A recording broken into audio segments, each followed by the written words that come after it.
J'espère que vous allez bien, mesdames et messieurs, bonsoir. Encore une fois. Nous sommes le 27 mars 2025 et c'est le grand jour. C'est le jour tant attendu. On attendait ce jour depuis plusieurs jours, plusieurs semaines. On savait que Boualem Sansal allait être jugé. Enfin, on ne savait pas vraiment qu'il allait être jugé parce qu'il était placé en détention provisoire pendant un certain nombre, depuis le 16 novembre, date de son arrestation. Une semaine après son arrestation, il a été placé sous mandat de dépôt. On ne pensait pas qu'il pouvait être jugé aussi facilement. En une semaine, Boualem Sansal a connu finalement son sort. Est-ce qu'il a connu de façon définitive? Quelle sera la suite? 5 ans de prison ferme qui ont été prononcés aujourd'hui, le 27 mars 2025, par le tribunal correctionnel de Dal-Baïda. Est-ce que c'est un verdict sévère? Est-ce qu'il est lourd? Est-ce qu'il est clément? Est-ce que Boualem Sansal pourrait s'en sortir? Les réactions de la classe politique française ont été diverses. Le président de la République française a réagi de façon un peu mystérieuse, comme s'il était rassuré, comme si on s'attendait à un dénouement plus heureux. Boualem Sansal condamné, mais est-ce qu'il sera sauvé? Est-ce que Tebboune va l'utiliser comme monnaie d'échange? Est-ce que c'est un otage? Est-ce que c'est un héros? Ou est-ce que c'est un salopard, comme essaie de le faire croire la presse algérienne ou quelques cercles de la société algérienne? C'est ce que nous allons essayer de savoir aujourd'hui dans un débat le plus franc possible, le plus objectif possible, le plus neutre possible pour comprendre les dessous, les tenants, les aboutissants de l'une des affaires politico-judiciaires les plus complexes de l'Algérie contemporaine. Et pour cela, j'ai l'honneur et l'immense plaisir d'accueillir avec moi Monsieur Kamel Benchir, poète, écrivain, et vous êtes membre fondateur du comité de soutien de Boualem Sansal. Merci beaucoup, M. Kamel, d'avoir accepté notre invitation. Bonjour Abdou, et merci de votre invitation. Et j'ai l'honneur et l'immense plaisir d'accueillir quelqu'un que vous avez déjà vu sur notre plateau. D'ailleurs, sa présence la dernière fois a suscité énormément d'intérêt. Elle a défrayé aussi la chronique, puisque l'émission a beaucoup cartonné. Vos commentaires ont été très nombreux au sujet de ce débat que j'ai eu le plaisir d'avoir la dernière fois avec Mohamed Sifawi, notre confrère, journaliste et écrivain, présentateur, enquêteur, journaliste d'investigation et auteur d'une dizaine de livres sur l'Algérie, les relations algéro-françaises, surtout ces thématiques de l'islamisme, de lutte contre le terrorisme. Mohamed Sahar Mdanek, et merci d'avoir accepté notre invitation. Bonsoir, merci de l'invitation. Et bonsoir à l'ami Kamel qui partage avec nous cet échange. Je suis ravi de le retrouver ici. Et merci de l'invitation, encore une fois. Voilà, je vous demande la permission de vous tutoyer si c'est possible, parce que le thème est assez grave et comme nous essayons d'apporter un peu de fluidité dans nos échanges et de sérénité, et d'essayer d'expliquer ce qui est très compliqué dans cette affaire. On se tutoie d'habitude et on est des amis. Ah, bah, très bien. Merci. Alors, j'aimerais commencer avec toi, Kamel, membre fondateur de ce comité de soutien de Boualem Sansal. Vous avez été très actif pour tous les membres de ce comité, plusieurs rassemblements, une mobilisation extraordinaire. Franchement, moi, j'étais étonné. Ça fait à la fois plaisir et ça interpelle qu'un écrivain algérien, avant d'être français, parce qu'il est français que depuis peu, mais il est algérien depuis toujours, il a bénéficié d'un énorme élan de solidarité. Alors aujourd'hui, c'est le verdict. Kamel, quels sont les impressions ou les ressentis des membres du comité de soutien de Boualem Sansal? Est-ce que c'est un verdict clément, comme moi j'ai osé le dire, mais on va en parler plus tard, ou est-ce que c'est c'est un verdict qui vous a choqué, qui vous a bouleversé? Alors, pour mes amis, pour moi, j'ai une autre façon de lire les événements, mais pour mes amis, ils ont été choqués. 5 ans, c'est énorme, surtout pour un homme de 80 ans qui est malade, qui a un cancer de la prostate, qui n'a jamais été derrière les barreaux, qui a toujours vécu sainement. Et 5 ans, c'est énorme, parce que imaginons que ça aille jusqu'au bout, il aura 85 ans, et on ne sait pas avec sa maladie si ça perdure, si ça s'aggrave. Donc mes amis, mes camarades du comité de soutien ont été vraiment choqués. Ils s'attendaient à quoi? Ils s'attendaient à une relaxe pure et simple, puisqu'il n'a rien fait. Puisqu'on lui reproche ses prises de position qu'il a toujours eues depuis 1999, date de sortie de son premier livre. Là, il vient de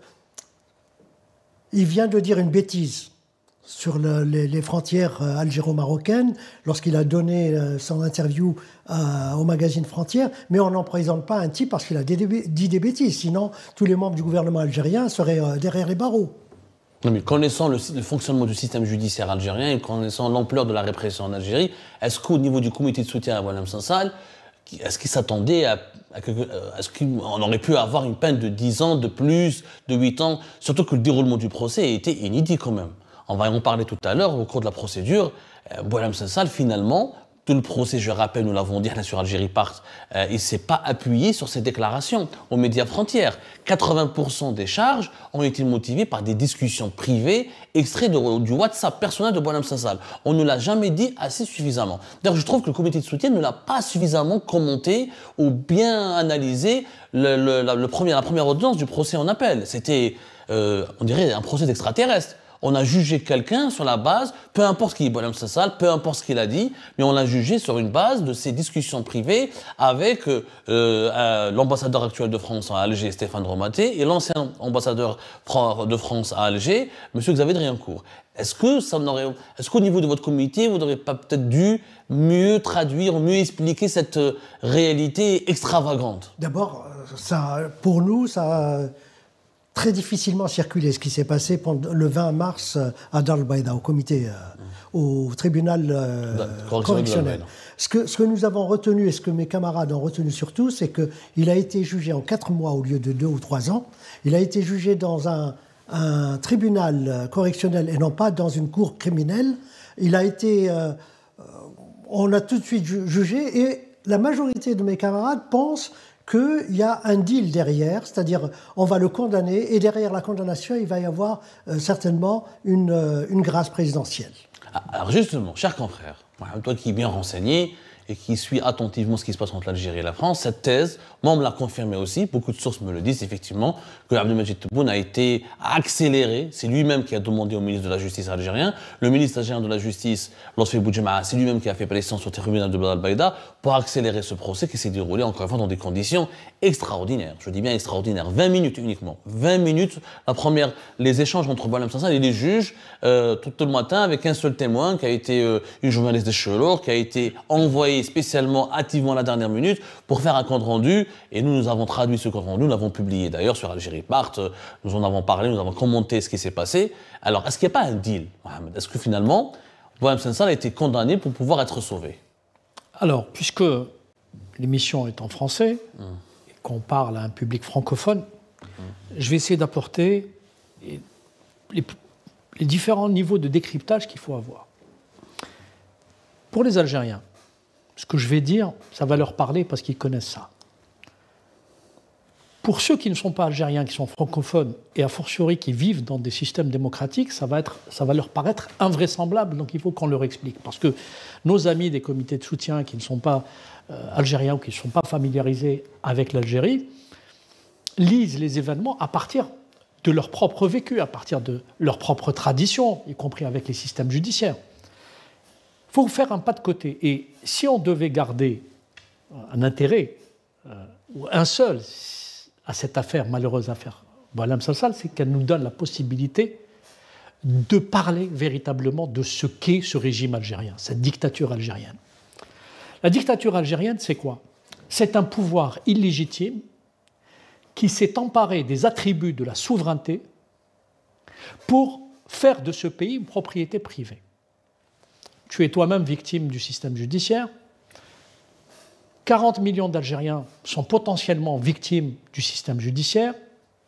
Les oppositions sont victimes du système judiciaire et le système judiciaire est utilisé et instrumentalisé par les pouvoirs politiques et sécuritaires à des fins exclusivement de répression, de chantage et de régulation du système de gouvernance.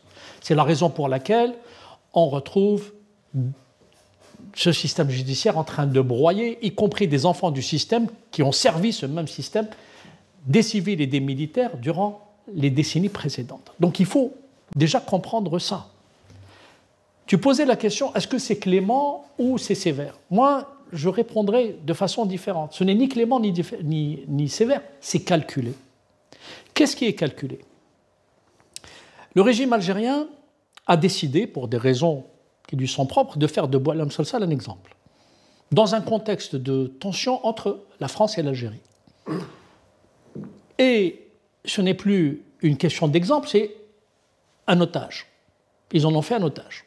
Parce que, évidemment, ils connaissent ses amitiés, ils ne s'en cachaient pas, ils connaissent ses penchants pour, je dirais, une tendance plutôt radicalement anti-islamiste, voire très critique à l'égard du système de gouvernance en Algérie, et ils connaissent ses points de vue qu'il a de toute manière assumé à travers ses romans et à travers ses déclarations publiques. Par conséquent, lorsqu'il est interpellé arbitrairement, on le sait, et tu l'as dit, c'est pour un motif fallacieux. Qu'est-ce qu'il a dit en définitive? C'est l'équivalent de ce que pourrait dire un intellectuel ou un écrivain français au sujet des Pyrénées, ou au sujet de Nice, ou au sujet de l'Alsace-Moselle, disant que Nice appartiendrait à l'Italie, ou que les Pyrénées appartiendraient à l'Espagne, ou le pays catalan en France appartiendrait à l'Espagne, ou que l'Alsace-Moselle appartiendrait à l'Allemagne, etc. Ça n'emmènerait pas sa personne en prison en France, ni dans aucune démocratie. Mais dans un pays qui est entre les mains d'une clique de voyous, où le système judiciaire est entre les mains de cette clique, comme tous les autres attributs de la souveraineté, eh ben, ça part en prison parce que, non pas pour punir Salsal uniquement, bien sûr, ils veulent punir Salsal, mais ils voulaient créer un rapport de force à travers lui avec la France. Et d'une certaine façon, punir Macron. Et, disons, certains courants français. Donc la question aujourd'hui qui se pose, et on le sait, 10 ans, tribunal criminel, tribunal correctionnel, tout ça, c'est une théâtralisation dont est coutumière l'Algérie de Tebboune, de Bouteflika et j'en passe, mais surtout, c'est sous Bouteflika que ça s'est accentué. Ça ne veut pas dire que ça n'a pas existé avant, ça a existé, mais il y avait quand même le système algérien préservait les apparences. Ceux-là, pardon, je vais le dire en arabe, mais hchmouch, c'est des gens qui ne sont même pas calibrés pour occuper les postes qu'ils occupent. Donc, même les apparences ne sont pas préservées. Pourquoi 5 ans? Parce qu'effectivement, ils savent qu'il a 80 ans. Ils savent qu'il est malade. Il s'ouvre, même un pouvoir têtu, il s'ouvre une porte de sortie, une porte de secours. Si jamais son état de santé se détériore, qu'à Dieu ne plaise, comme dirait l'autre, et je ne le souhaite pas, évidemment, il le libérait pour, entre guillemets, des raisons humanitaires. Et le sieur Abdelmadjid Tebboune passerait pour un grand humaniste. Si jamais ils arrivent à avoir... Dans ce calcul, Mohamed, il n'y a pas une négociation avec Paris? Parce que quand je vois Emmanuel Macron, ce qu'il a déclaré... Voilà, parce que Macron... Mais moi, je vais te dire... Pardon, je ne veux pas monopoliser la parole, mais je vais te dire quelles sont... Il y a eu plusieurs... Et je l'ai toujours dit, et je l'ai dit ici, je l'ai dit à des responsables français que j'ai rencontrés, le pouvoir algérien s'en fout royalement de l'avenir de l'Algérie et de l'avenir des Algériens. Tapez-les dans leurs intérêts personnels. Le régime algérien a commencé à reculer quand leurs intérêts personnels ont été attaqués. Il y a effectivement une liste de 801 responsables algériens détenteurs indûment de passeports diplomatiques qui ne peuvent plus venir en France aujourd'hui. Il y a d'autres listes qui sont en préparation où il y a des civils et des militaires qui pourraient fort bien être empêchés de venir en France. Il pourrait fort bien y avoir une suppression de toutes les cartes de séjour qui ont été gracieusement accordées à des enfants d'eux, des fils d'eux et des filles d'eux. Il y a un inventaire qui est en train d'être fait sur les personnes qui ont des biens mal acquis, là où j'en veux à la France. Je veux dire là où j'en veux à la France, parce qu'évidemment je suis très critique à l'égard du régime algérien. Mais là où j'en veux à la France officielle, à la France politique, c'est la connivence qu'elle a exprimée à l'égard du régime algérien, pourri depuis plusieurs années. C'est un manque de respect à l'égard des Algériens. Le plus grand respect que doivent avoir aujourd'hui les autorités françaises à l'égard des Algériens, c'est de faire en sorte à ce qu'ils ne soient plus complices d'un régime dictatorial, d'un régime qui est en train de créer le malheur. Alors justement, Mohamed, Emmanuel Macron a parlé lors d'une conférence pour un sommet sur l'Ukraine, etc. Il a fait une déclaration que moi j'ai jugée assez intrigante. Il n'a pas condamné. Il n'a pas dit c'est un déshonneur comme il l'a dit en janvier 2025. Il a dit ceci, qu'il espère que les autorités algériennes fassent preuve d'humanité. Je souhaite vivement qu'après ce jugement, il puisse y avoir des décisions claires, humaines et humanitaires par les plus hautes autorités algériennes pour pouvoir lui redonner sa liberté, lui permettre à la fois de redevenir un homme libre et de se soigner parce qu'il combat aussi la maladie. Je sais pouvoir compter à la fois sur le bon sens et l'humanité des autorités algériennes pour prendre une telle décision. En tout cas, je l'espère fortement. J'ai l'impression que Macron se réjouit, il dit, voilà, il s'attendait. Il était comme si quelqu'un lui avait dit à l'avance, voilà ce qu'il va prendre Boualem Sansal, ne sois pas surpris, voilà ce qui va se passer. Clairement, on a l'impression qu'il y a un consensus entre Paris et Alger, qu'il y a une négociation en cours. C'est pas ma lecture des choses. Moi, je crois que les autorités françaises s'attendaient à une peine de prison résiduelle, quelques mois, une année. Et maintenant qu'on est dans le dur, 5 ans de prison quand même, ce n'est pas rien pour un homme de 80 ans, encore une fois, eh bien, tous les scénarios sont devant nous et les négociations vont commencer.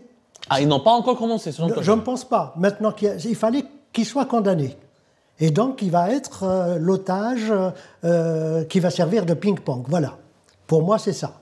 Alors justement, dans ces négociations, la France pourrait exiger quoi? L'Algérie pourrait exiger quoi à la France? Elle va exiger des choses que la France ne pourra pas lui donner. Exemple? Par exemple, le Sahara horizontal, revenir. Il est impossible pour qu'un pays comme la France puisse revenir sur sa parole. Ouais, concernant la reconnaissance de la marocanité du Sahara. C'est complètement bidon.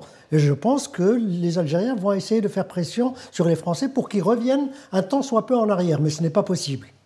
Et je ne le souhaite pas, parce que c'est la parole de la France qui est engagée. Alors Mohamed, justement, d'autres sources disent que non, les Algériens vont exiger en échange de Boualem Sassal que la France remette à l'Algérie un certain nombre de personnalités, dont des réfugiés politiques. Oui. J'espère que je ne fais pas partie. Oui, c'est dans ce débat qu'on ne va pas avoir. Oui. Est-ce que c'est vrai cette histoire ou c'est du fantasme? Non, tu ne fantasmes pas. Il y a 3 niveaux. Et j'en ai cité un. C'est en cas de maladie et d'aggravation de la maladie de Boualem, qui pourrait le libérer pour des raisons entre guillemets humanitaires, et comme ça ne pas prendre le risque de perdre la face devant la communauté internationale, parce que là ça commence à prendre une ampleur qui devient très gênante pour le régime algérien, mais ce n'est pas ça qui va les faire reculer.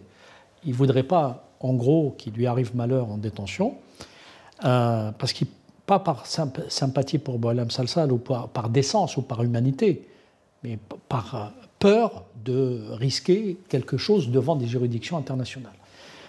Le deuxième point, c'est effectivement un deal diplomatique sur un infléchissement de la politique extérieure française à l'égard du dossier, je dirais, nord-africain au sens large. Ils savent pertinemment, ils ne sont pas bêtes, à ce point en tout cas, ils sont bêtes mais pas à ce point, ils savent très bien que la France ne reculera pas sur la question du Sahara occidental.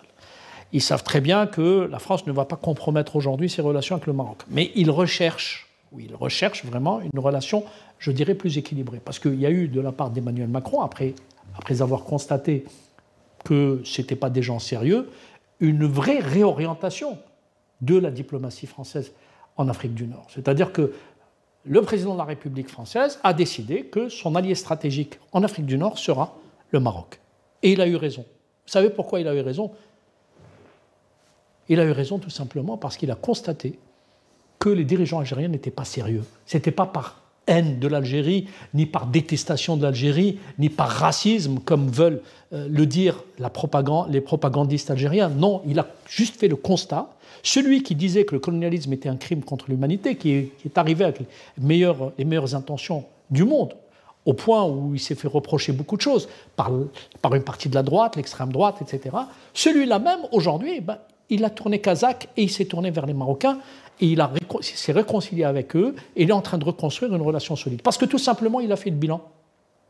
Après plusieurs années de gouvernance... Donc, le régime algérien, qu'est-ce qu'il pourrait obtenir alors? Pourquoi garder encore Boualem Sassal en otage? Le troisième élément, c'est effectivement la question des négociations pour récupérer un certain nombre de personnalités. Et là, je vais m'arrêter 30 secondes. Ce n'est pas pour te faire peur. Oui, tu en fais partie. Pourquoi tu en fais partie? D'autres en font partie. Bouchouareb en fait partie. Ouais. Il y a un blogueur ou un influenceur dont je ne citerai pas de nom parce qu'il est farfelu, mais il a fait beaucoup de mal au régime algérien par des déclarations un peu intempestives, par un peu de fake news, un peu de vrai, un peu de faux. Il est manipulé par des franges du régime, on le sait. Et vous savez l'un et l'autre de qui je parle. Ils veulent sa peau. Bon, ils veulent le récupérer. Quand on regarde, en réalité, on voit que sur chaque cas, sur l'affaire Bouchouareb n'est pas réclamé parce qu'il serait plus corrompu que d'autres. Pas du tout. C'est parce que Tebboune en fait une affaire personnelle. Et pourquoi Tebboune en a fait une affaire personnelle? Pour 2 raisons. D'abord, Bouchouareb a stoppé l'évolution de la fille de Tebboune quand celle-ci était au ministère de l'Industrie. Et il ne lui a jamais pardonné. Mais en plus de ça, Bouchouareb, qui était proche de la clique Saïd Bouteflika, Ali Haddad, s'est répandu au moment de l'éviction de Tebboune et de l'humiliation de Tebboune lorsqu'il a passé 3 mois comme Premier ministre, il s'est répandu dans les salons algériens en des termes peu amènes à l'égard de Abdelmadjid Tebboune. Il ne lui a jamais pardonné, et s'il l'a fait, Bouchouareb, c'est parce que lui aspirait à prendre la chefferie du gouvernement. Donc, en 2017, il y a une affaire personnelle. Sur le blogueur influenceur dont j'ai parlé, pourquoi il lui en veut? Parce qu'il lui a cité sa propre famille en des termes orduriers, peu élégants. On sait que, bon, voilà, il fait partie de cette mouvance qui n'a honte de rien et qui est à l'image d'ailleurs du régime dont il dit s'opposer, dans les pratiques de voyous et c'est des gens qui tapent en dessous de la ceinture, parce que moi, je n'aime pas le pouvoir algérien. Mais moi, contrairement aux gens du pouvoir algérien, je ne m'attaque pas aux familles, je ne m'attaque pas à la vie privée. Moi, je m'attaque aux choix idéologiques, aux choix politiques. Et tu parles des injures, des calomnies, de violations des vies privées. Donc il y a eu évidemment à la fois des calomnies, il y a eu des choses vraies, il y a eu des choses fausses. Et donc Tebboune en a fait une affaire personnelle et il s'est juré de ramener ce type qu'il avait cherché visiblement, y compris à faire kidnapper. Et l'affaire est en cours. Il y a d'autres. Toi, pour d'autres raisons, parce que tu as enquêté, parce que tu as fait des révélations qui gênent à la fois Tebboune et certains membres de sa clique. Donc, quand on regarde, on revient à ce que je disais au départ. Est-ce que la France pourrait céder? C'est ça La France ne cédera pas. Non. En tout cas, moi je peux garantir, pour connaître quand même ce pays suffisamment bien, que ce n'est pas du tout dans son comportement, dans son ADN aujourd'hui. Il fut un temps où justement il y avait une connivence malsaine. Je rappelle quand même que l'assassin d'Ali Messili, qui a été tué à Paris, sur le territoire français, oui. Il a été tué par quelqu'un qui avait été arrêté du temps de Pasqua, qui avait été arrêté le lendemain ou le surlendemain, et qui s'est retrouvé dans un avion en destination d'Alger pour le renvoyer à ses commanditaires 48 heures plus tard. Ce temps est révolu. Aujourd'hui, on ne peut plus faire ça. La France ne sait plus faire ça, et heureusement, parce que ça, c'est des relations malsaines. Et eux, aujourd'hui, sont étonnés par le discours qui est porté par Bruno Retailleau, par le discours qui est porté par même le Premier ministre, pour lequel ils ont une certaine sympathie, François Bayrou, ou le discours qui est celui, y compris d'autres responsables français. C'est parce que tout simplement, il y a des responsables français qui sont d'une autre génération et qui ont décidé tout simplement de considérer l'Algérie comme un État souverain et de sortir de cette connivence qui n'a que trop duré, de mon point de vue, et qui a été malsaine. Moi, j'en appelle, de la manière la plus officielle qui soit, parce que je le dis dans des rencontres en tête-à-tête que j'ai pu avoir avec les uns et les autres à différents niveaux, que ce soit avec des institutions sécuritaires ou avec des personnalités politiques, de grâce, arrêtez les relations malsaines avec le régime algérien, qui est une dictature, et construisez une relation saine d'État à État, justement, autour de la dignité. Nous avons ici un livre qui peut-être témoigne et qui illustre parfaitement les propos de Mohamed. C'est que la France a changé, la preuve, dans ce livre Paul Bouanam Sansal, qui est sorti aujourd'hui même, dont vous êtes parmi les co-auteurs, parmi les contributeurs. C'est un livre collectif qui est sorti le 27 mars, comme par hasard, le jour même du verdict de Bouanam Sansal. Je ne sais pas s'il y a une... C'est un lien. C'est un lien. J'allais poser la question, Kalam, c'est un lien. Oui. Il y a quand même 3 anciens premiers ministres et des ministres au pouvoir actuel, comme Bruno Retailleau, qui ont signé des textes, etc., favorables à Bouanam Sansal et qui attaquent ouvertement le régime algérien. Ça, on n'avait pas ce genre de publication, ce genre de prise de position aussi claire, aussi assumée auparavant. Je me trompe ou pas, quand même? Oui, non, mais tu as raison. Mais il y a aussi Rachel Binas qui a été la première à donner l'information sur l'arrestation de Boualem, par exemple.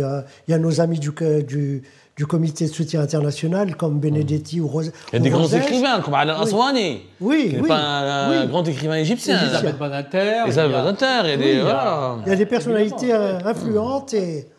Mais en plus, je veux dire, quand tu liras le livre, quand tu lis les différentes interventions, c'est des interventions qui ne sont pas du tout...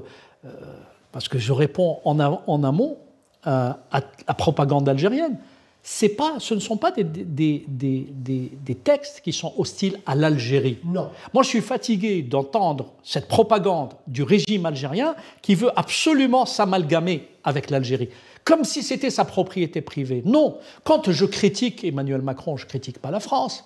Il m'est arrivé de critiquer à plusieurs reprises le président de la République. Je ne critique pas la France. Quand j'attaque frontalement l'extrême droite française, je ne critique pas la France, parce qu'elle n'est pas la France. Quand je critique l'extrême gauche française, je ne critique pas la France. Donc quand je critique l'extrême droite algérienne qui est au pouvoir, l'extrême droite algérienne, ultranationaliste, c'est une extrême droite. C'est ce qu'il faut dire. C'est un régime ultranationaliste, mais en plus illégitime. J'avais une question importante pour vous tous les deux, parce que c'est un reproche qui est fait depuis le début aux partisans de l'affaire Boualem Sansal, aux défenseurs de Boualem Sansal. C'est que tout ne se limitait pas à Boualem Sansal. C'est que la répression en Algérie ne date pas de l'époque de Boualem Sansal. C'est pas nous, les opposants algériens. Bon, par exemple, je suis pas opposant, je suis journaliste. J'ai pris une peine de mort. Et je vous assure que moi, ma mère aurait payé, aurait sorti le couscous si j'avais pris 5 ans de prison uniquement. Hein. Ma mère aurait sorti le couscous. Je dis la vérité. Et pourtant, Kamel, personne ne s'est solidarisé avec nous. C'est que le problème qui se pose avec l'affaire Boualem Sansal, on voit des ministres, des premiers ministres, des poètes, des écrivains, des prix Nobel. Mais pourquoi pas les autres détenus politiques et opinions algériens qui ont pris des peines de prison beaucoup plus lourdes, avec des menaces de mort, on a subi des agressions, on a été menacé sur le territoire français, etc. Le discours n'était pas du tout axé sur la solidarité. Est-ce que parce que c'est Boualem Sansal, parce qu'il est français, ou parce qu'il a la nationalité française? Je sais qu'il y a des franco-algériens qui sont en prison aussi en Algérie pour des affaires d'opinion. Alors, est-ce qu'il n'y a pas une solidarité à géométrie variable? Pardon-moi pour l'expression, parce que tout le monde m'avait dit, tout le monde se pose cette question. Moi, je suis mal placé pour en parler. Peut-être que Mohamed va en parler mieux que moi. Moi, d'abord, c'est un de mes meilleurs amis. Donc, il est naturel que je le défende bec et ongle. Donc, depuis l'affaire Non, mais on ne vous reproche pas de ne pas de le défendre. Hein. Oui. C'est juste pourquoi pas aussi les autres. Oui. Alors, d'abord, il y a sa célébrité. Pour les gens, je ne parle pas pour nous. Hein. Pour les gens, il est connu dans le monde entier. C'est une lumière, entre guillemets. Ses livres sont traduits dans une 50aine de langues. Il est vendu un jour. Je vais vous raconter une anecdote personnelle. Un jour, je lui ai parlé du livre, que j'adore d'ailleurs, Le village de l'Allemand. Et je lui ai dit, Boualem, comment tu as pu écrire une histoire pareille? Comment tu as... Et il me dit, mais je n'ai pas inventé ça. Je suis allé du côté de Sétif et cette histoire s'est vraiment déroulée. J'ai fait une enquête et cet ancien officier nazi a bien existé. Et je lui dis, mais je vais te poser une autre question. Tu l'as vendu à combien, ce livre? Il me dit 125 000. C'est mon livre le moins bien vendu, 125 000 exemplaires. 125 000. Et on a parlé... C'était le livre le moins vendu. Le moins vendu. Donc, c'est dire le poids que pèse Boualem Sansal, c'est pas rien. Oui, enfin, ça, le régime algérien le savait. D'abord, je pense, effectivement, tu as raison, il faut d'abord, par principe, se solidariser avec tous les détenus d'opinion, par principe. Mais, moi, j'ai une explication. D'abord, les gens se solidarisent avec ceux qui incarnent quelque chose. Il se trouve qu'il incarne quelque chose. Il est chez un grand éditeur, Gallimard. Il est, je dirais, connu et identifié par plusieurs personnalités françaises importantes, parce qu'il les a rencontrées, parce qu'il a fait des salons du livre avec nous, on a passé des soirées ensemble. Moi, je le connais depuis l'année où il est rentré dans la scène littéraire. Qu'est-ce qu'il faut répondre, tous les deux, hein? Je vais commencer par Kamel, ensuite Mohamed, pour avoir vos opinions tous les deux. Il faut dire quoi aux gens qui vous disent mais ça a été récupéré par l'extrême droite? Est-ce que c'est normal que Marine Le Pen, Éric Zemmour, etc. défendent aussi ouvertement un écrivain algérien?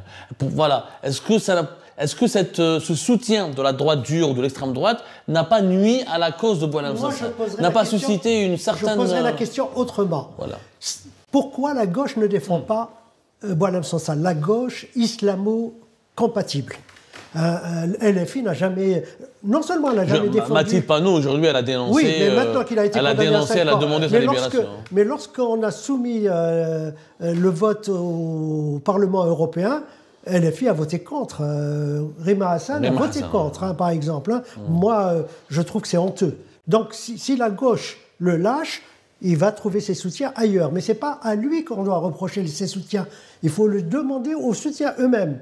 Lui, il est en prison.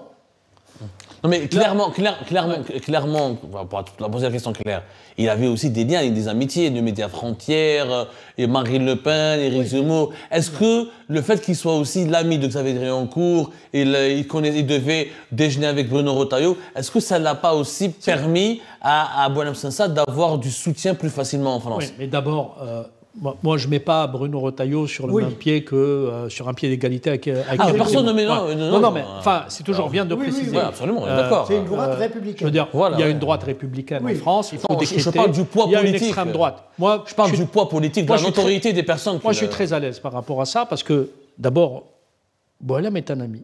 Et comme avec beaucoup de mes amis, je ne suis pas d'accord sur tout. On a des désaccords. Je ne vais pas les exprimer ici. Tu sais pourquoi ? Parce qu'il est en prison. Le jour où il sera moins vulnérable et libre, et qu'il sera sur un plateau face à moi pour répondre, je parlerai de ça. Pour moi, aujourd'hui, je parle d'un principe. Il est arbitrairement détenu.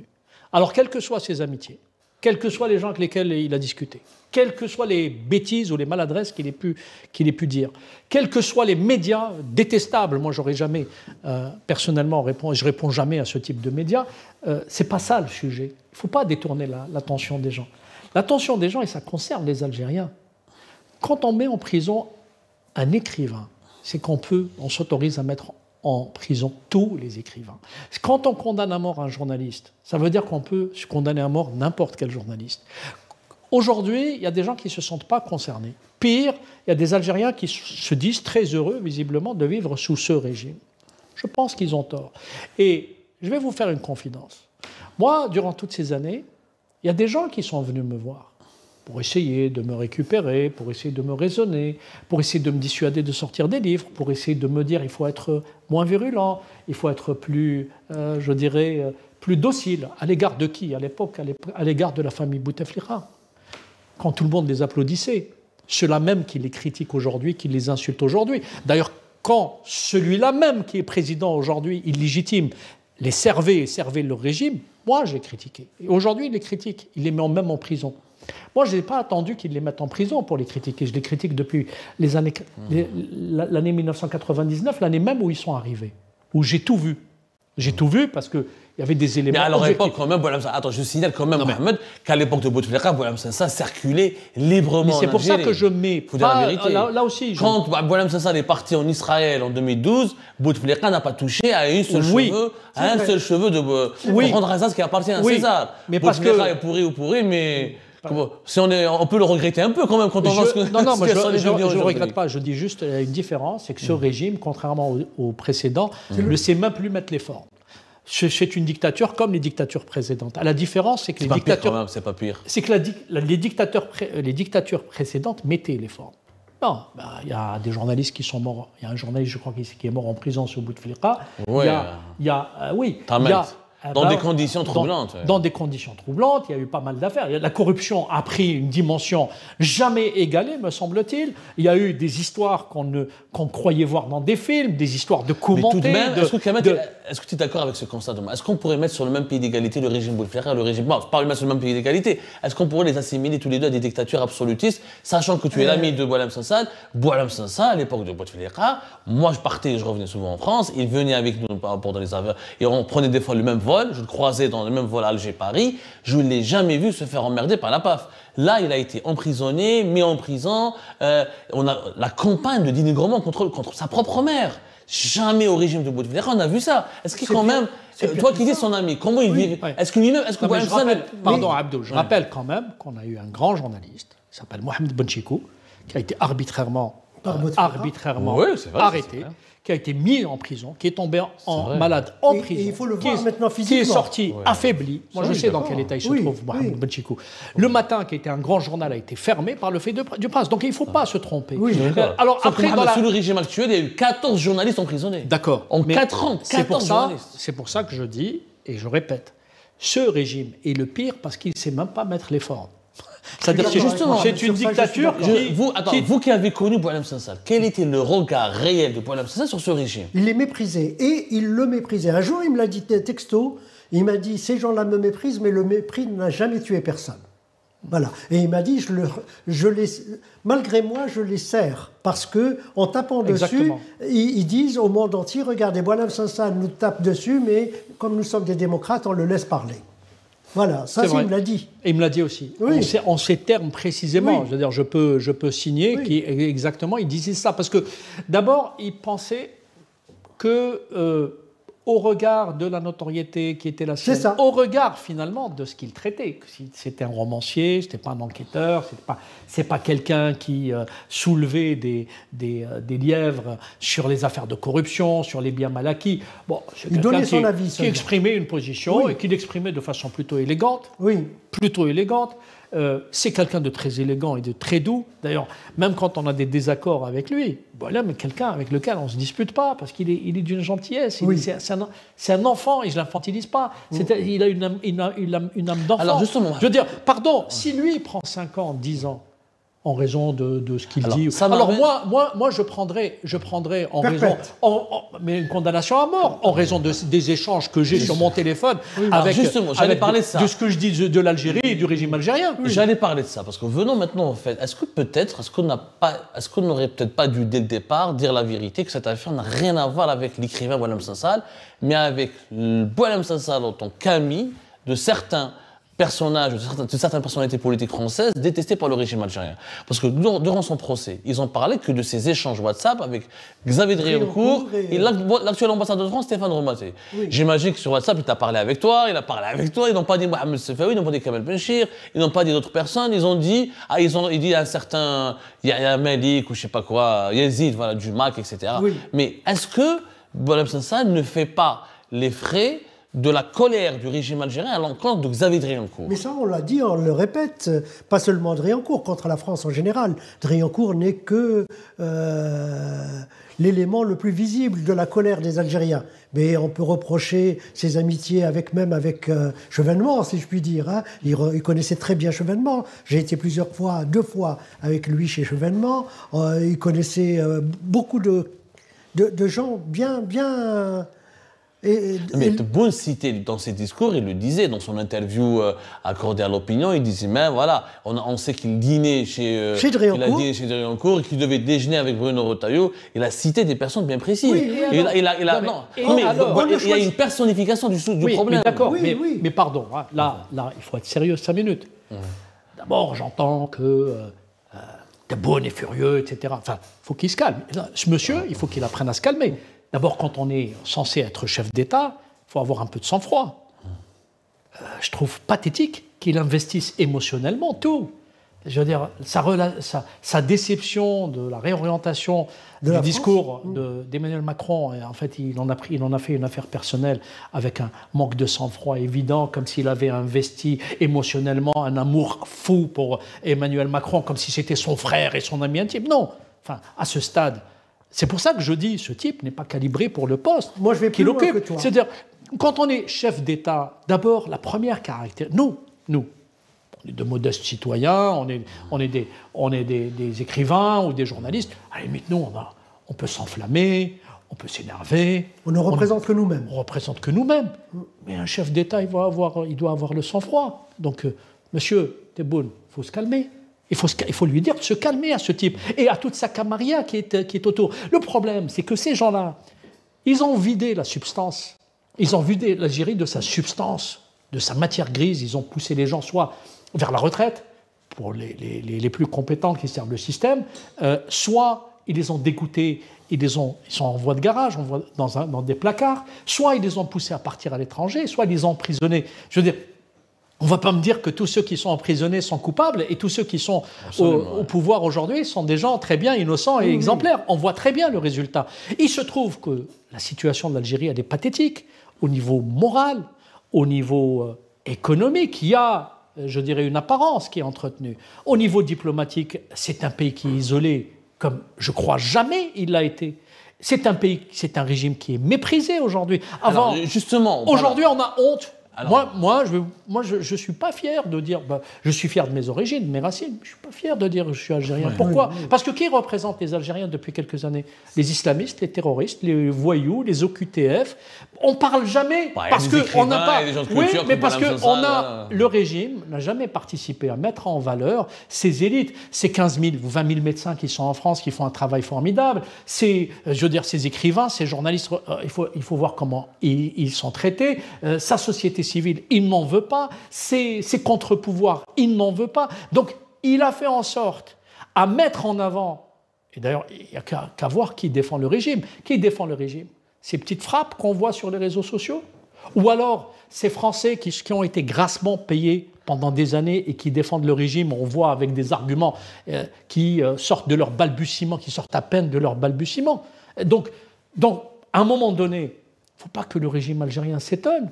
Il est en train de récolter ce qu'il sème. Sauf qu'aujourd'hui, il récolte à court terme ce qu'il sème. C'est-à-dire que ce que Tebboune sème... Pour le moment, Mohamed Boualem Sansal est entre ses mains. Oui. Donc nous, on voudrait savoir, Kamel, vous, au sein du comité, est-ce que l'État français est prêt à aller jusqu'où pour obtenir sa Je libération? reviens juste sur ce que disait Mohamed concernant les réactions épidermiques de Tebboune, émotionnelles, etc. Il ne s'est pas contenté de ça. Il a traité Boualem de son père. Il avait, Dans un discours officiel. C'est indigne de la part d'un chef d'État de traiter un de ses concitoyens de bâtard, disons le mot.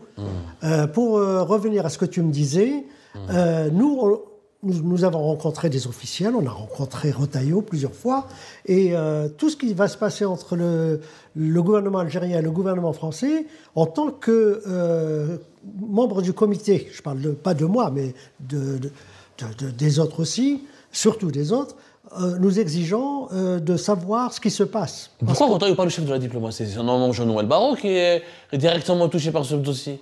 Normalement, c'est le Quai d'Orsay, je ne comprends pas. Non, on ne peut pas parce qu'il y a deux volets. Oui. Il y a le volet sécuritaire déjà, diplomatique. Il y a le volet sécuritaire des OQTF qui est non, je parle de l'affaire de Boualem Sansal. Non, mais l'affaire de Boualem Sansal, il se trouve que Boualem est aussi l'ami de Bruno Retailleau, qui a une sympathie particulière pour lui. Et je sais qu'il l'apprécie particulièrement. Et nous, juste pour savoir, quand vous avez rencontré Bruno Retailleau, par exemple, qu'est-ce qui a été dit? Qu'est-ce qu'on vous a dit? Juste pour ça. on ne peut pas tout dire. Non, en résumé, voilà. En résumé, mais moi, je l'ai vu mardi. J'ai discuté avec lui mardi lors de notre route. On a fait... Il y a eu 700, 800 personnes sur la place Édouard Herriot. Et j'ai rencontré Bruno Retailleau. On a discuté. Et il m'a dit... La phrase qu'il m'a dite, le vent tourne. Non, mais à aucun moment vous avez parlé avec des responsables du Quai d'Orsay? Comment, pardon? Le Quai d'Orsay, vous n'avez jamais parlé avec des responsables du Quai d'Orsay? Non, sincèrement, le Quai d'Orsay ne nous intéresse pas beaucoup. Vu la position du ministre lui-même, un peu trop timide, je crois qu'il aille en Algérie, qu'il aille essayer de voir avec eux ce qui se passe, mais il a plusieurs fois essayé de nous recadrer en disant la diplomatie fonctionne, ce n'est pas la peine d'élever la voix. Et au niveau de l'Élysée, il n'y a pas eu de rencontre? Si, on a justement la semaine prochaine une rencontre avec lui, je peux le dire. Ah, la semaine prochaine? Voilà, oui. Donc au niveau officiel, la France, est-ce qu'elle a des cartes? Mohamed, est-ce que Mohamed, quelles sont les cartes qu'elle pourrait utiliser pour éventuellement obtenir la libération de Boualem Sansal? Qu'est-ce qui reste? Là, Emmanuel Macron, il paraît rassuré, Il y a deux choses qu'il faut savoir. Ce n'est pas trahir ni un secret, ni faire des confidences. Il y a unanimité au sein du pouvoir politique français sur le caractère inique, autoritaire, voire dictatorial du régime algérien. Ça, tout le monde l'a compris. Ce n'est pas un pouvoir sérieux, c'est un pouvoir brutal, c'est un pouvoir qui ne fonctionne pas de façon normale, etc. Après, sur la ligne à adopter, il y a effectivement une divergence de point de vue qui, me semble-t-il, est discutée et arbitrée par le président de la République, Emmanuel Macron. Il y a une ligne qui est une ligne à laquelle je crois. Il faut engager un rapport de force avec le régime algérien parce qu'ils ne comprennent que ça. Donc il faut sortir la boîte à gifles, pardon de le dire comme ça. Et ça signifie quoi la boîte à gifles? Eh ben, il faut rappeler un certain nombre de choses. C'est que les leviers existent. Et que peut-être, ce n'est pas uniquement l'Algérie qui va perdre. L'Algérie va perdre. C'est le régime algérien qui va perdre. C'est les caciques du régime algérien qui vont perdre. Parce que à quoi ils sont en train de jouer? Ils sont en train de compromettre leurs relations avec leurs meilleurs alliés. Avec qui ils se permettraient ce type de relation? Avec les États-Unis de Trump? Je ne pense pas. Avec la Russie de Vladimir Poutine? Je ne crois pas. Avec la Chine de Xi Jinping, je ne pense pas. Non, certainement pas. Avec quelle puissance ils peuvent se permettre Avec les pays européens, ils n'ont pas d'histoire, ils n'ont pas de complexe colonial.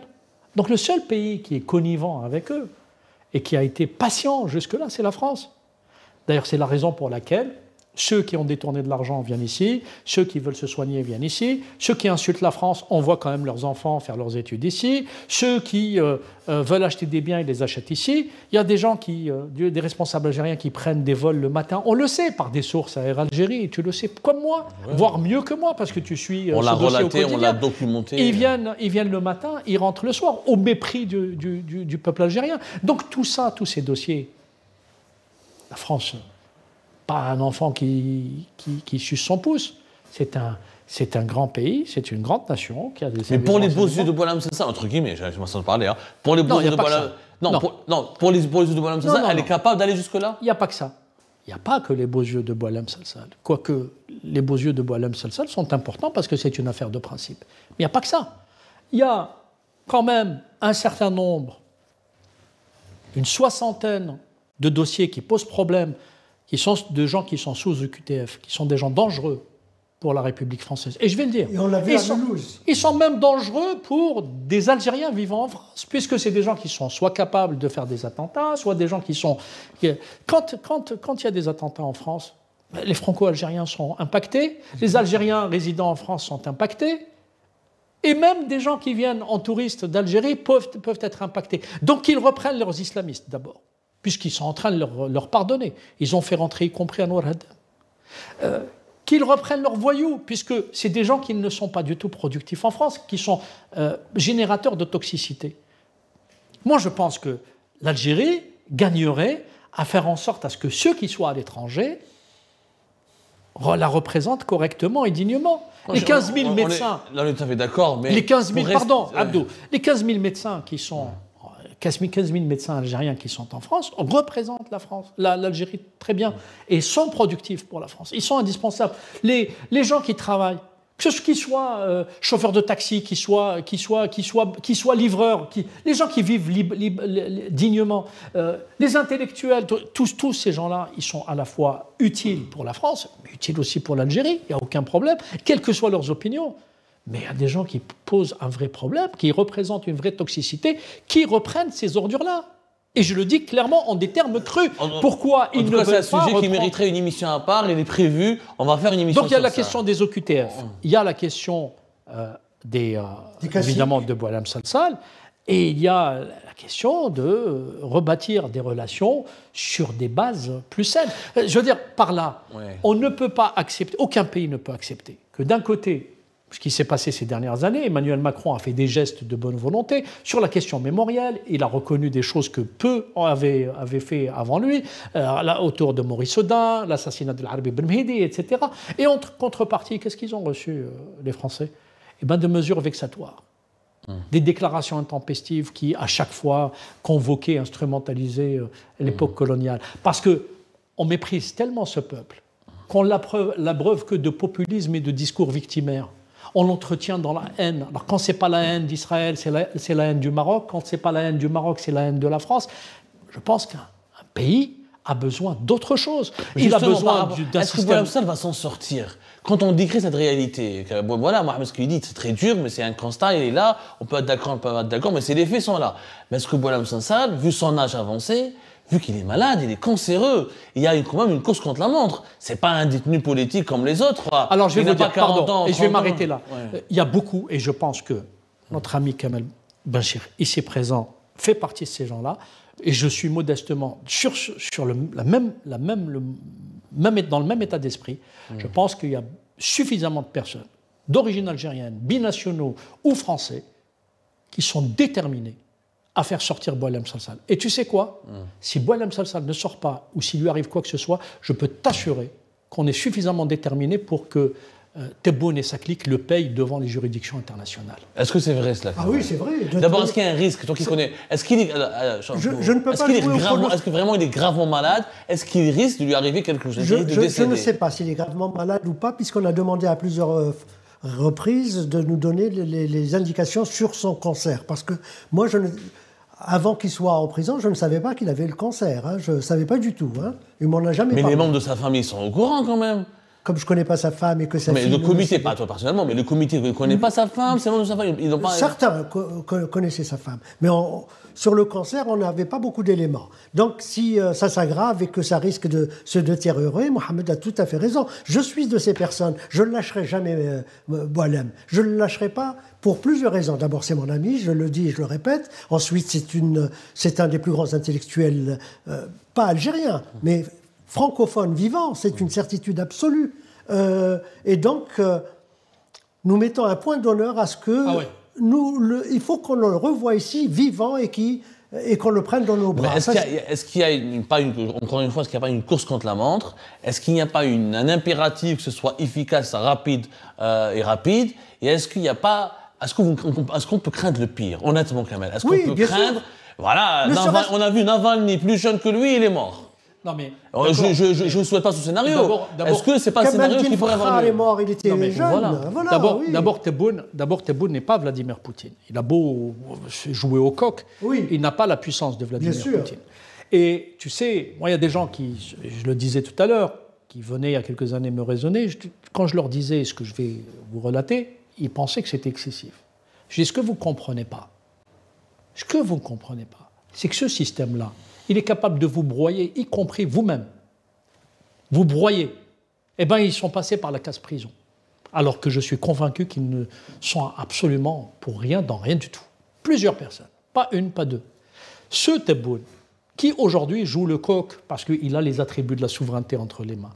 On ne sait pas de quoi il fait demain. Et il faut être humble. Il y a eu des cas d'histoire où des gens se sont crus invulnérables. Il est où Kadhafi? Il est où Saddam Hussein? Il est où Bachar al-Assad? Il est où Ben Ali? Ces gens... Mohamed, tu es en train de nous dire que si par malheur, Boualem Sansal risque de lui arriver quelque chose, ça peut être un facteur du chute du pouvoir algérien? Non. Voilà, malheureusement. Mais la versatilité du pouvoir algérien. Il y a quelques mois, il était du côté du pouvoir syrien. Aujourd'hui, le pouvoir syrien est tombé. Je pense que le pouvoir algérien a des craintes aussi. Mais Boualem Sansal pourrait être le symbole de quelque chose qui pourrait être déclenché? Je ne parlais pas de ça. Je parlais uniquement de ce que disait la chute des pouvoirs, ce que disait Mohamed. Il reste des juridictions internationales. Oui. Il reste des leviers. Et heureusement, il reste une communauté internationale. Il reste des intellectuels. Oui. Il reste des intellectuels à travers le monde. Cette affaire n'est pas uniquement franco-française. Il y a des comités de soutien qui ont été créés partout, grâce aussi au comité de soutien français initié par Mais on a Kamel l'impression Belchir. que dans le monde anglophone, on n'en parle pas beaucoup. On parle beaucoup, surtout en Allemagne. En Allemagne, c'est encore mieux qu'en France, parce qu'il est très connu en Allemagne. Il a obtenu des prix littéraires, d'ailleurs, en Allemagne. Il a eu le premier grand prix, c'est le Nobel allemand, le prix des libraires. Et j'ai vu personnellement, je suis allé avec Kamel Daoud, on a vu les traducteurs de Boualem, et là-bas, c'est vraiment... Les affiches de Boualem sont partout. C'est extraordinaire en Allemagne. Alors qu'en France, on a couru après les maires. Est-ce qu'au niveau politique, l'Allemagne, les politiques allemands, ils en parlent au Parlement allemand? Non, c'est la société civile. Voilà. En Belgique, une résolution a été introduite hier par deux amis, dont François De Smet, que tu dois connaître, l'ancien patron de Défi, et qui va être rejeté par les socialistes. Ça, on n'arrive pas à comprendre. Et donc, c'est quoi cette résolution? Est-ce qu'on peut comprendre de quoi il s'agit brièvement? La résolution demandant instamment à l'Algérie de libérer sans condition Boualem Sansal. Au Parlement belge ou au Parlement européen? Non, Parlement belge. Le Parlement européen, c'est déjà passé. Il y a un projet de résolution en France qui va être porté par Le Grip. Madame Constance Le Grip. Voilà. Qu'on a vu mardi. Absolument, avec laquelle je suis en contact. Voilà. Et donc, on a l'écoute et l'oreille. Et aux États-Unis? On verra. Je pense que toutes les bonnes volontés sont en train de bouger pour faire en sorte à ce que cette affaire ne reste pas à un niveau de franco-français. Moi, en tout cas, je ne sais pas quelle est... Je viens évidemment à ton émission avec grand plaisir, mais je tenais aujourd'hui à aller sur un média regardé par des Algériens. Parce que je ne veux pas insulter leur intelligence. Je sais qu'on est beaucoup injuriés, mais je sais qu'il y a beaucoup d'intelligence qui nous regardent. Et je veux m'adresser à ces gens-là, c'est-à-dire à ces Algériens silencieux qui subissent le régime en silence et qui sont inquiets de la trajectoire que prend ce pays. Le problème, il est où? C'est qu'avec des affaires comme ce qu'on est en train de vivre aujourd'hui, au sujet des relations franco-algériennes, au sujet de l'affaire Salsal, ça sert à quoi au final? Aussi à des contre-feux, pour créer un fantasme d'ennemi imaginé et amplifié, pour faire oublier aux Algériens leurs vrais problèmes. Leur vrai problème, c'est quoi? C'est l'absence d'un système médical digne de son nom, puisque ceux-là même qui sont aux affaires sont obligés d'aller se faire soigner à l'étranger, c'est dire qu'ils n'ont aucune confiance dans leur propre système de santé. C'est l'absence d'un vrai système éducatif, une vraie politique de l'école. C'est quoi l'avenir des enfants algériens? Les jeunes couples qui sont sur Internet et qui ont de jeunes enfants, c'est quoi l'avenir de leurs enfants? C'est le fait qu'aujourd'hui, il y a un système judiciaire qui est inique dans un pays. Tout le monde est justiciable. Tout le monde peut avoir affaire à la justice. Moi, quand, pour une raison ou pour une autre, j'ai un casier judiciaire vierge, quand pour une raison ou pour une autre, ou quand quelqu'un porte plainte pour diffamation, pour n'importe quoi, j'ai pas peur en France. Quand je vais devant un tribunal français, je peux dire que j'ai confiance dans cette justice. C'est malheureusement pas le cas. Les Algériens, quand je discute avec eux, y compris des fonctionnaires algériens, des gens qui sont parfois à des postes de responsabilité, il y a certains qui m'ont dit des choses qui m'ont ahuri.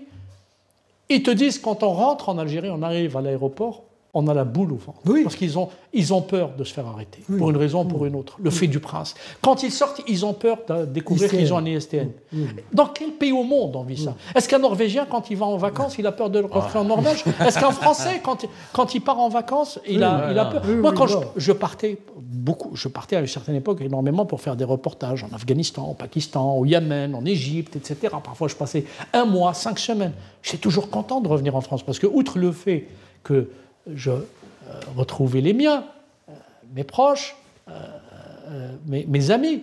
J'étais content et fier de revenir dans mon pays d'accueil. Parce que, voilà, c'est le lieu de la sécurité qui m'accorde la sécurité, la protection, la bienveillance, etc. Ce n'est pas le cas pour les Algériens. Et c'est ça. Pour finir, un scénario probable. Si Boualem Sansal est relâché, remis en liberté, mais avec une interdiction de quitter le pays et avec une sorte de liberté conditionnelle qui l'enferme à Boumerdès, est-ce que ce serait acceptable? Ah non, ce serait pas acceptable, non.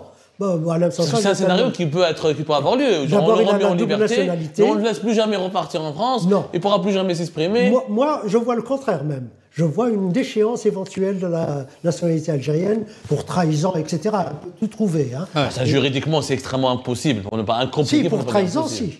Juridiquement, trahir sur WhatsApp. Oui, ils peuvent tout sur WhatsApp. Avec ce régime, on peut tout trouver. Mais moi, je voudrais rebondir sur ce que disait Mohamed sur la dualité entre l'Algérie et la France, sur le cas Boualem Sansal.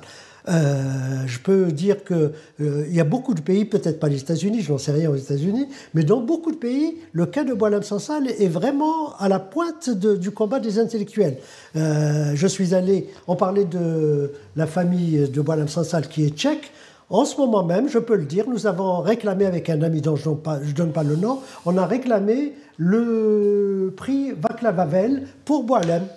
Il vient d'avoir... Il y a un prestigieux prix littéraire en Europe de l'Est. Voilà, et il vient d'avoir le prix de la liberté d'expression à Prague, il y a quelques jours à peine. Notre ami Jean-Michel Blanquer a pu avoir... Qui est un ancien ministre de l'Éducation ici en France. Voilà, il a pu avoir la signature des 30 plus grands écrivains latino-américains qui réclament la libération immédiate et sans condition de Boualem. Donc, ce n'est pas une affaire française. Il y a une réflexion, je peux le dire en scoop, il y a une réflexion en France sur... le fait de nommer Boualem Sansal ambassadeur.